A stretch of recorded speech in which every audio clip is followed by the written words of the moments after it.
साधना ने अपने इकलौते बेटे गगन की शादी निधि से कर दी। निधि बहू बनकर उनके घर आ गई। अगले दिन नई बहू अपने ससुराल की रसोई में गई तो वो चौंक गई। हे राम, ये रसोई है या गार्डन? भला रसोई में भी कोई इतनी सब्जियां उगाता है? बहू, मुझे हरी भरी रसोई पसंद है और छोटा परिवार है तो मैं ताजा सब्जियां अपनी रसोई में उगा लेती हूँ। ये एक स्लैब की जगह तो मैंने क्यारी के लिए ही बनवाई और इस खिड़की से सीधी धूप आ जाती है, इसलिए मैं ये खिड़की हमेशा खुली ही रखती हूँ। इससे ताजा हवा और धूप इन सब्जियों को मिल जाती है। सर्दियों के दिन थे, ऐसे में ठंड की वजह से निधि का काम करने का मन नहीं करता था, इसलिए दोनों वक्त का खाना उसकी सास ही बनाती थी। वो अपनी रसोई के गार्डन से ताजा ताजा सब्जियां तोड़ती और बना डालती, इसलिए ज्यादातर उस घर में अब हरी सब्जियां ही बनती। ऐसे ही कुछ दिन बीत गए। निधि कुछ दिन में अपनी सास की इस हरकत से परेशान रहने लगी। वो अपने पति से बोली, क्या यार अंकित, माँ जी को जब देखो अपनी हरी भरी रसोई से वो घास फूस तोड़कर बना देती हैं। ये नहीं कि उसके अलावा भी कुछ और बना ले। कभी कभी तो ऐसा लगता है जैसे मैं कोई जानवर हूँ और माँ जी मुझे चारा बना बनाकर खिलाए जा रही है। निधि, अब तुम्हारी शादी को 25 दिन हो गए। अब इस घर की रसोई तुम्हारे लिए नई नहीं रहेगी, इसीलिए अब से तुम रसोई में जाना शुरू कर दो और अब से तुम्हारा जो मन करे वो बना लेना। क्या क्या? मैं और खाना? लेकिन इतनी ठंड में मैं खाना कैसे बनाऊंगी? वेरी सिंपल, जैसे माँ बनाती है। मुझे तो इस ठंड में यही पता नहीं चलता कि वो रसोई है या तुम्हारा गार्डन। निधि, हरी सब्जियां सेहत के लिए अच्छी होती हैं और हम सबको ताजी सब्जियां पसंद हैं। वो दोनों बात कर ही रहे थे कि तभी साधना ने आवाज दी, बहू आ जाओ, खाना तैयार है, आकर खाना खा लो और अंकित को भी ले आओ।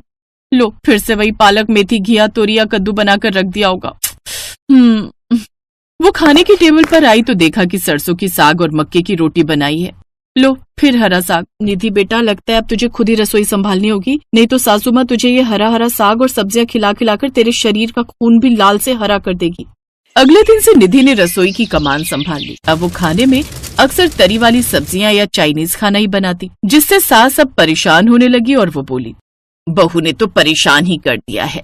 रोज रोज ये उल्टा सीधा खा खा कर तो पेट में गैस बनने लगी है। ये छोले, राजमा, ये चाइनीज खाना, ये सब हम नहीं खा सकते। उस रोज निधि रसोई में जाने लगी तो सास ने टोकते हुए कहा, बहू, रसोई की क्यारी से हरा पालक तोड़कर पालक पनीर बना लेना और साथ में धनिये पुदीने की चटनी भी बना लेना। लेकिन निधि रसोई में गई और कढ़ाई पनीर बना दिया।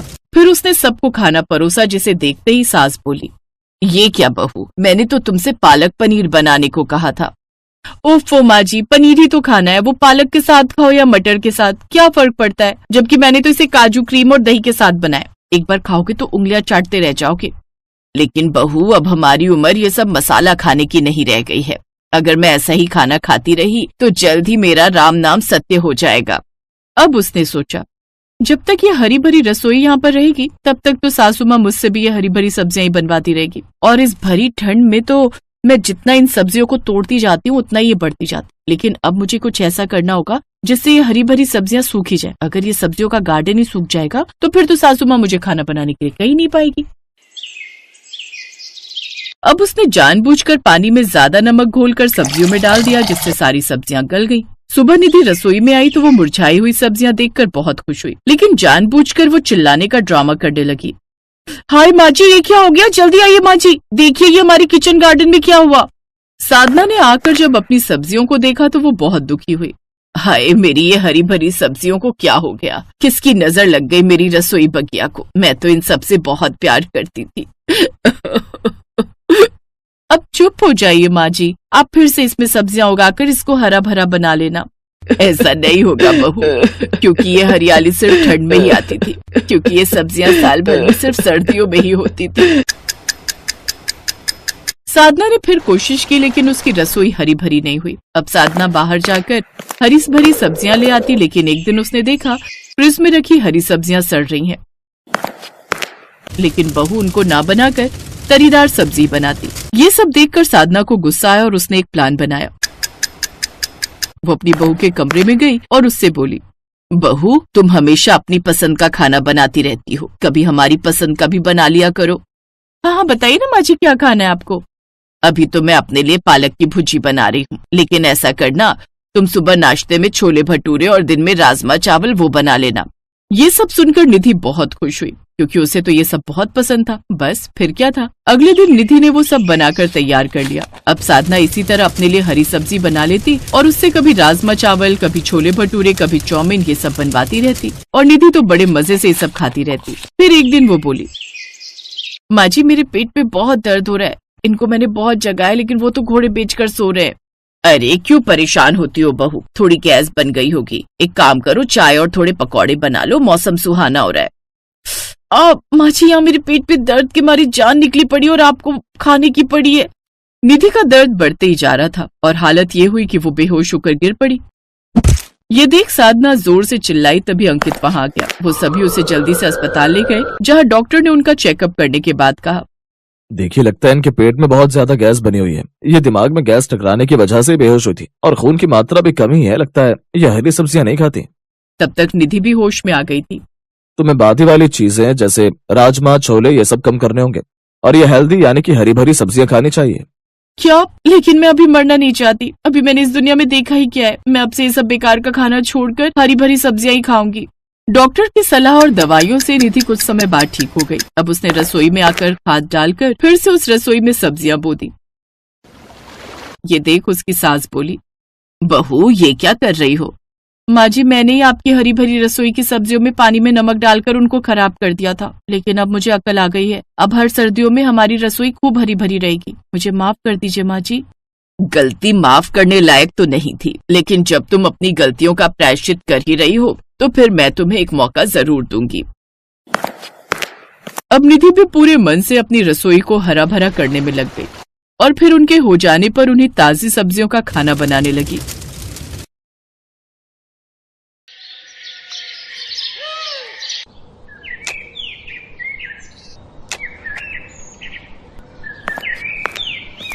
सुनिए, अब थोड़ा रुक जाइए, आ जाइए, खाना खा लीजिए।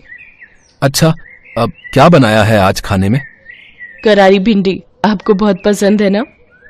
अरे राधिका, खुश कर दिया तुमने तो। क्या खुशबू है, मजा आ जाएगा आज तो खाने में। अब बस खुशी होते रहोगे या खाओगे भी? अब तुम भी आओ ना। नहीं, मैं बाद में खा लूंगी। अरे बाद में नहीं, आ जाओ मेरे साथ खाओ। श्याम की जिद पर राधिका ने भी खाना शुरू कर दिया।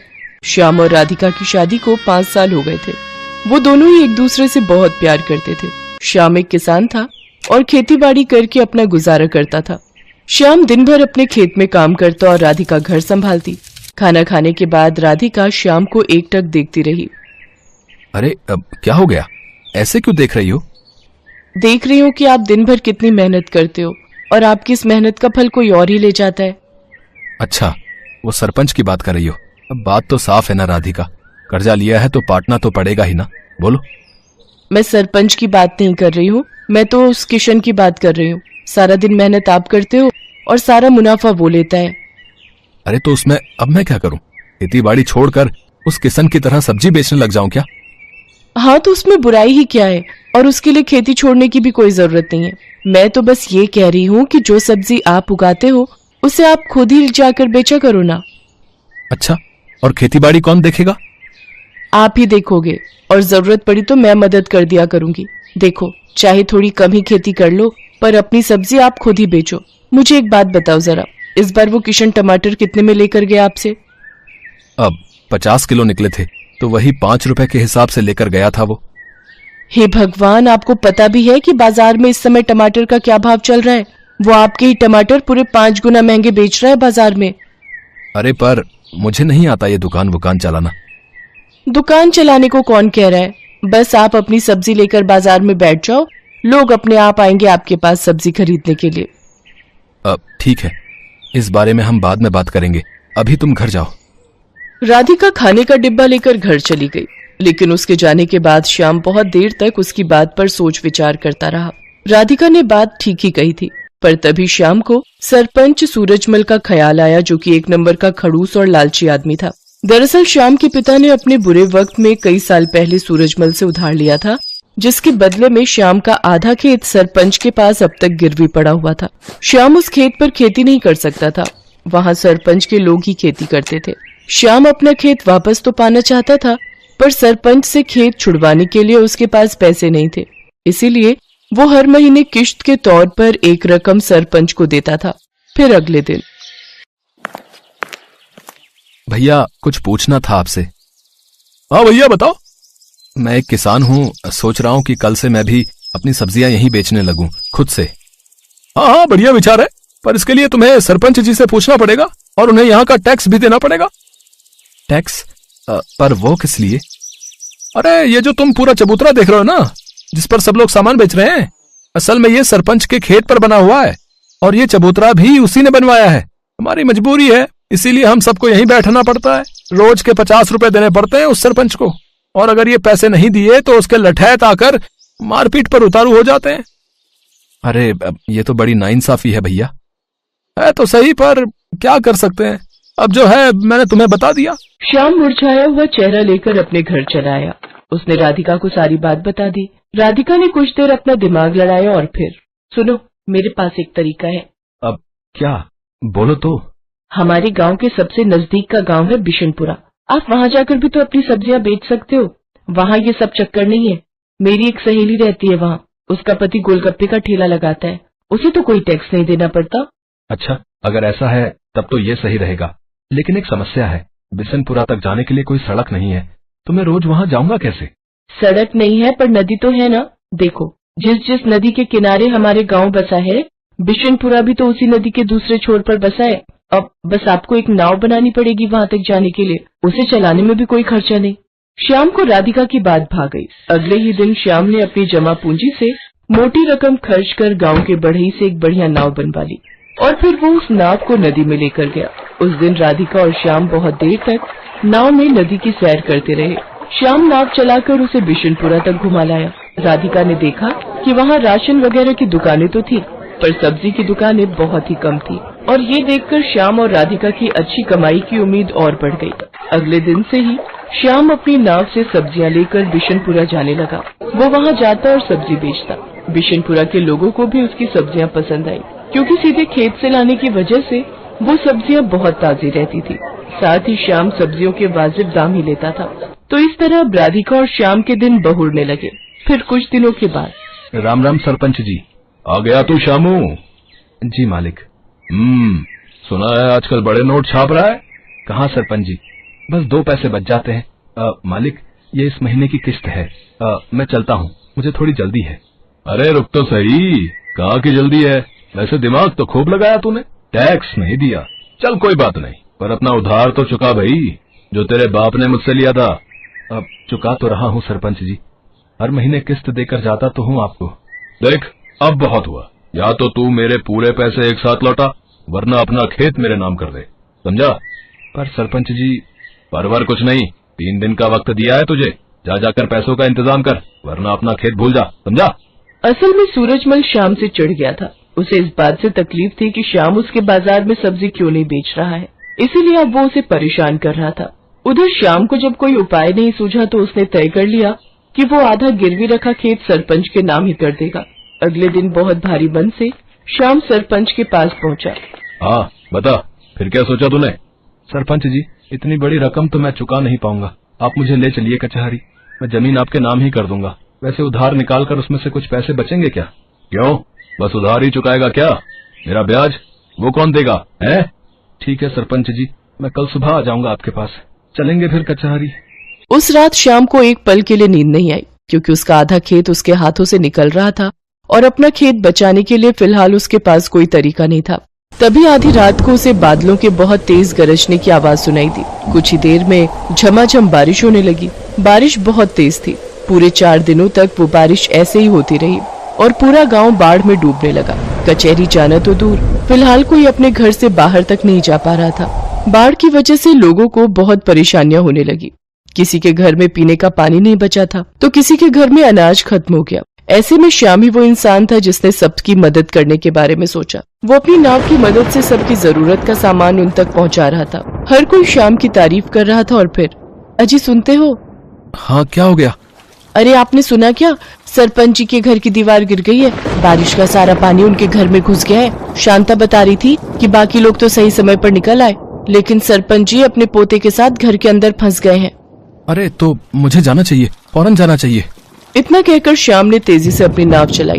उसने जाकर देखा तो वाकई सरपंच अपने पोते को कंधे पर बिठाए पानी में डूबा खड़ा था। वो चिल्ला चिल्ला कर मदद मांग रहा था।